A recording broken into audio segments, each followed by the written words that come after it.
Hello students. बच्चों, आज मैं आपके साथ जो टॉपिक लेकर आया हूँ, जो डिस्कस करेंगे, वो करेंगे colloidal state of matter. Colloidal state of matter में बात करते हैं सबसे पहले कोलाइड के ऊपर। तो देखिए, हम लोग कोलाइड, किस चीज़ को हम लोग कोलाइड कह रहे हैं?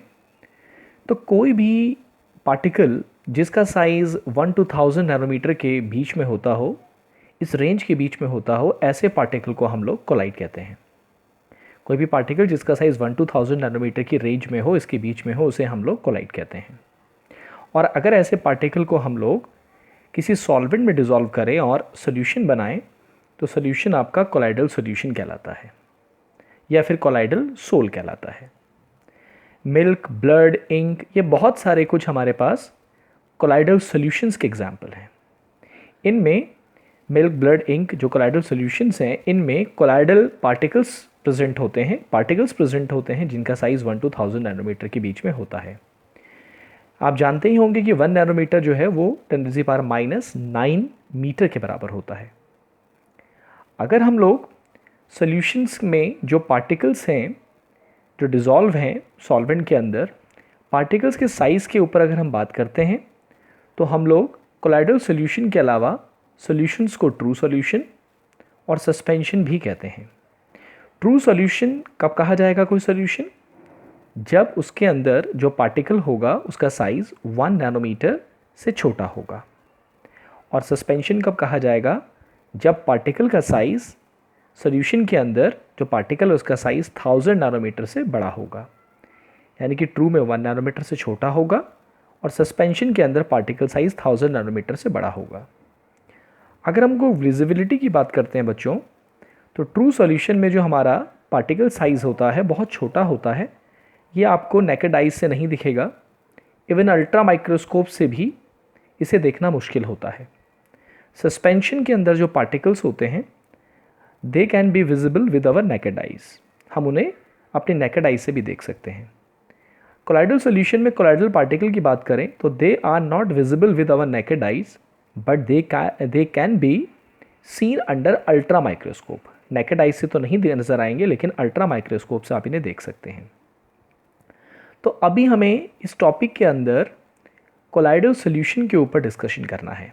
We will not talk about the true solution, we will not talk about the suspension, we will talk about the colloidal solution and colloidal particle. देखिए, जैसे सॉल्यूशंस में जनरली हम लोग जब सॉल्यूशंस की बात करते हैं, तो सॉल्यूशन में हमारे पास दो कंपोनेंट प्रेजेंट होते हैं, solute and solvent. Solute is the component which is present in lesser amount and solvent is a component of solution which is present in excess amount।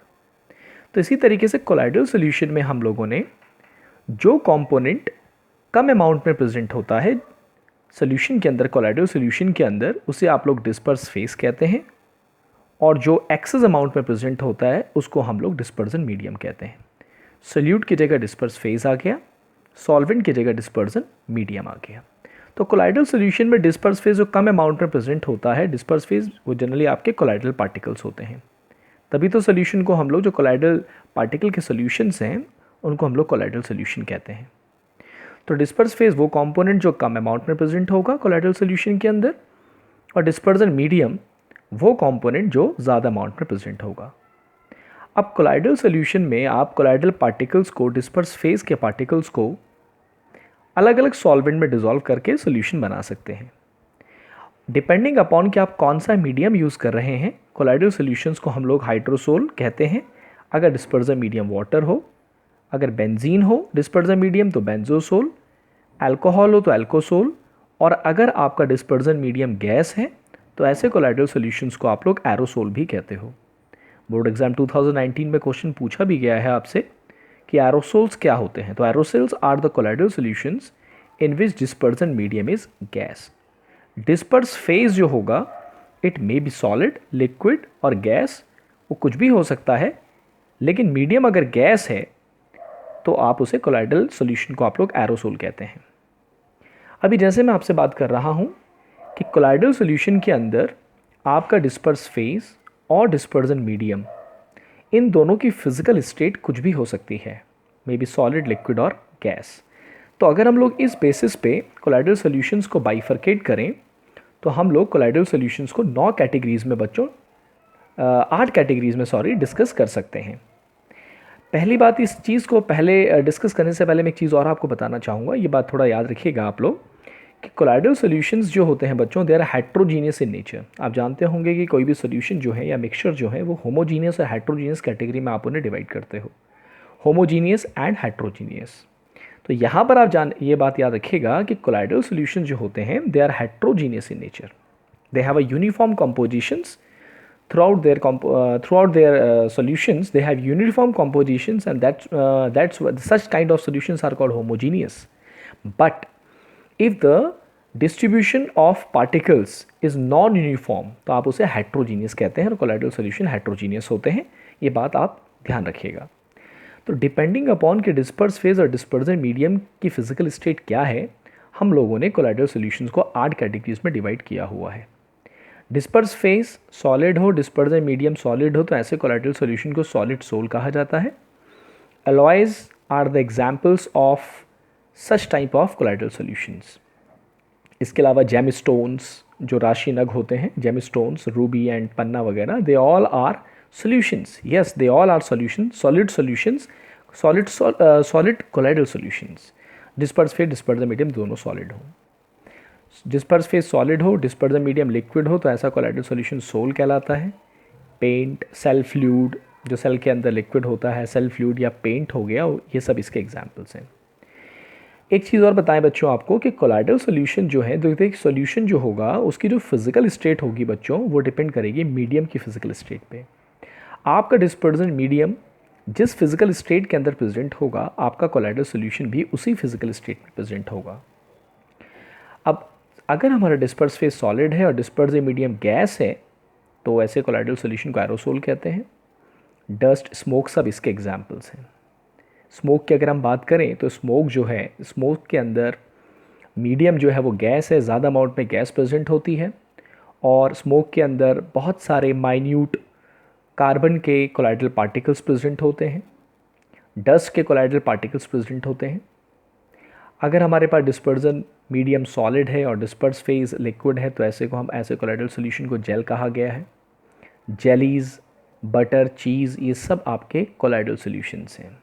देखिए कॉमन से हैं, हम प्रैक्टिकल लाइफ में इनसे रोज़ रूबरू होते हैं। बटर, चीज़, तो या स्मोक हम बात करें या पेंट हम बात करें, तो ये सब आपके कोलाइडल सॉल्यूशंस के एग्जांपल हैं। लिक्विड, अगर दोनों ही आपके कोलाइडल सॉल्यूशंस के अंदर मीडियम और आपका जो फेज़ है वो लिक्विड हो, तो ऐसे कोलाइडल सॉल्यूशंस को आप इमल्शन कहते हो बच्चों। मिल्क हो गया, हेयर क्रीम, ये सब आपके इमल्शंस हैं। अगर हम लोग मिल्क की बात करते हैं, तो मिल्क में जो डिस्पर्स फेज़ होता है बच्चों, वो लिक्विड फैट होता है। फैट जो दूध के अंदर प्रेजेंट है लिक्विड फॉर्म में, वो उसका डिस्पर्स फेज़ है, और मिल्क के अंदर मीडियम आपका वाटर होता है। चाहे कितना भी प्योर मिल्क हो, उसके अंदर हमेशा जो वाटर होगा वो ज़्यादा अमाउंट में होगा, लिक्विड फैट कम अमाउंट में होगा।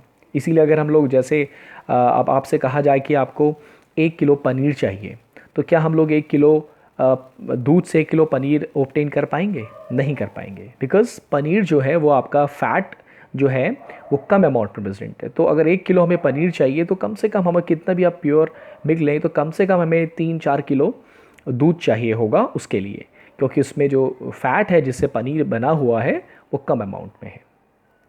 अगर आपका डिस्पर्सिव मीडियम अगेन गैस हो गया, डिस्पर्स फेज लिक्विड हो गया, तो एरोसोल यहाँ पर भी आएगा। ऊपर भी एरोसोल आया था। गैस अगर डिस्पर्सिव मीडियम है तो एरोसोल हम कोलाइडल सॉल्यूशन के लिए यूज़ करते हैं। डजंट मैटर कि आपका डिस्पर्स फेज सॉलिड है, डिस्पर्स फेज लिक्विड है। क्लाउड, फॉग, ये मिस्ट, धुंध हो गया, कोहरा हो गया, बादल हो गया, ये सब आपके एरोसोल कैटेगरी में आते हैं। गैस सॉलिड होगा तो सॉलिड फोम कहा जाएगा। रबर हो गया, प्यूमाइज स्टोन हो गया, ये सब इसके एग्जाम्पल हैं। गैस लिक्विड फोम कहा जाएगा, सोप लादर इसका एग्जाम्पल है। और भी कई एग्जाम्पल्स हैं, बट ये कॉमन एग्जाम्पल्स यहाँ पे लिखे हुए हैं। तो देखिए बच्चों, एक बात यहाँ से ये है कि हमने सॉलिड के साथ लिक्विड, सॉलिड गैस, लिक्विड के साथ भी तीनों कॉम्बिनेशन बनाए। गैस के साथ हमने गैस का कॉम्बिनेशन नहीं लिया हुआ है। गैस और गैस मिलाकर हमेशा जो मिक्सचर बनता है बच्चों, वो होमोजीनियस बनता है। Homogeneous, the mixture of 2 or more than 2 gases are homogeneous in nature, but our colloidal solutions are heterogeneous. इसीलिए हम लोग गैस और गैस के मिक्सचर को कोलाइडल सॉल्यूशन कैटेगरी में नहीं रखते हैं। इसीलिए हमारे पास 8 कैटेगरीज हैं, 9 नहीं, गैस और गैस एक्सक्लूडेड है।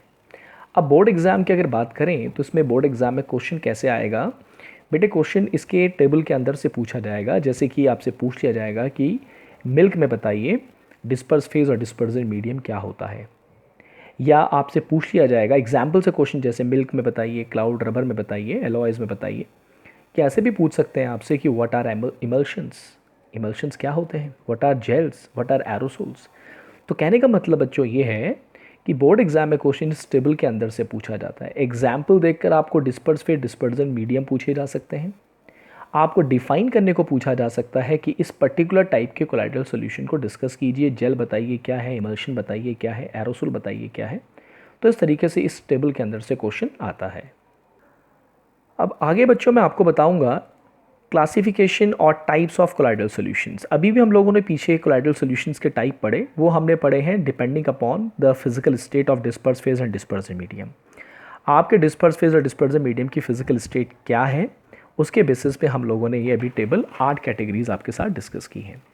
Now we will discuss classification of colloidal solutions और colloidal particles depending upon what type of interaction between disperse phase and dispersion medium is present in the solution.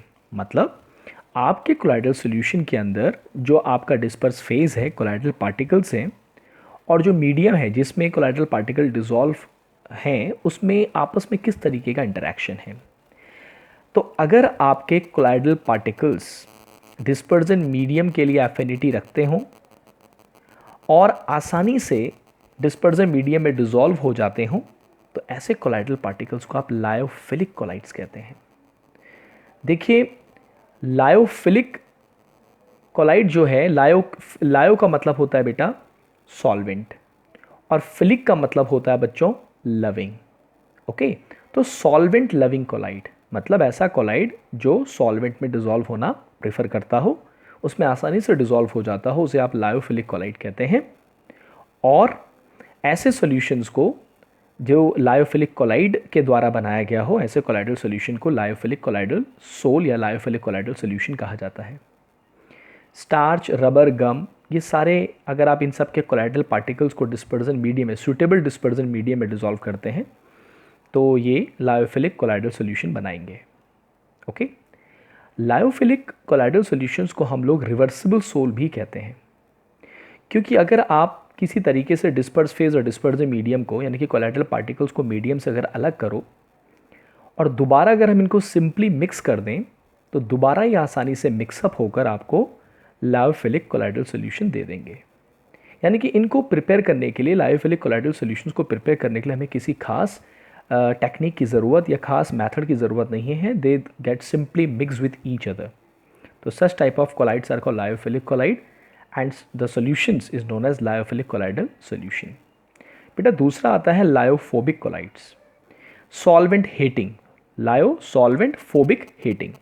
तो ऐसे colloidal particles जो medium में dissolve नहीं होना चाहते हैं, they do not have any affinity for the medium, वो medium में डिसॉल्व नहीं होना चाहते हैं, तो ऐसे कोलाइडल सॉल्यूशंस को आप, ऐसे कोलाइडल सॉल्यूशन को आप लायोफोबिक कोलाइड्स कहते हो, लायोफोबिक कोलाइड्स कहते हो। जैसे कि मेटल सल्फाइड है, मेटल सल्फाइड आपके पास जैसा आर्सेनिक सल्फाइड है या किसी दूसरी मेटल का सल्फाइड है, या मेटल्स के कोलाइडल सॉल्यूशंस अगर आप डिस्पर्जन, सूटेबल डिस्पर्जन मीडियम में बनाते हैं, तो ये आसानी से उसके अंदर डिसॉल्व नहीं होने वाले हैं। You required some special methods to dissolve such type of colloids particle in the dispersion medium, और ऐसे को हम लोग लायोफोबिक कहते हैं। They are also called irreversible sols, आप इन्हें इरिवर्सिबल सोल्स भी कहते हो, बिकॉज अगर आप इनको डिस्पर्स फेज को डिस्पर्जन मीडियम में, लायोफोबिक कोलाइड में डिस्पर्स फेज डिस्पर्जन मीडियम को अगर आप अलग कर दोगे और आप फिर दोबारा इनको मिक्स करके लायोफोबिक कोलाइड्स प्रिपेयर करना चाहोगे, तो this do not simply mix with each other, ये आपस में मिक्स नहीं होंगे।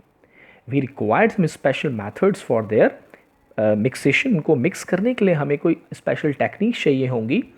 एक बार अलग करने के बाद ये दोबारा से आप इन्हें डिसॉल्व करके आपस में कोलाइडल सॉल्यूशन नहीं बना पाओगे, तो इस तरह के कोलाइडल सॉल्यूशंस को आप लायोफोबिक कोलाइड्स कहते हो। एग्जाम्पल ज़रूर याद करिएगा बेटा, examples you have to remember the examples. तो एग्जाम में इसी तरीके से क्वेश्चन यहाँ से बनेगा। तो lyophilic and lyophobic. Lyophilic reversible sol कहलाता है, और लायोफोबिक को हम इरिवर्सिबल कहते हैं। लायोफिलिक में कोलाइडल पार्टिकल आसानी से मीडियम में डिसॉल्व होकर सॉल्यूशन बना लेता है। लायोफोबिक में कोलाइडल पार्टिकल्स मीडियम में डिसॉल्व होना प्रेफर नहीं करता है और हमें कुछ खास मेथड्स का सहारा लेकर इनको डिसॉल्व करना होता है और लायोफोबिक कोलाइडल सॉल्यूशन बनाना होता है। तो इस लेक्चर में मैं यहीं तक आपके साथ डिस्कस करूँगा। अगली क्लास में मैं और कुछ और क्लासिफिकेशन आपके साथ लेकर आऊँगा कोलाइडल सॉल्यूशंस के। तब तक के लिए थैंक यू वेरी मच।